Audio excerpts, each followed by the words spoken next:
This one's a spy.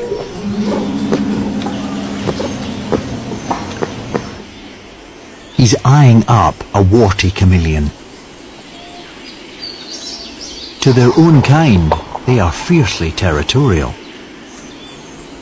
But not, it seems, to our spy. While our chameleon is otherwise preoccupied, another takes over. It's soon spotted by another lemur. The ringtail. They spend more time on the ground than any other. They're also intelligent and curious. Anything new demands a second look. Lemurs are sun worshippers.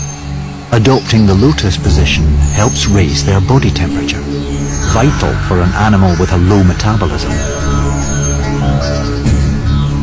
They're very good-natured, even to those that steal their sun.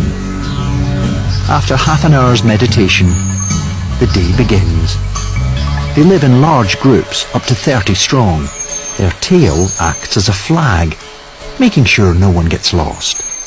While ringtails spend most of their time on the ground, shifakas spend most of theirs in the trees. Their powerful legs and stabilizing tails help them leap up to 10 meters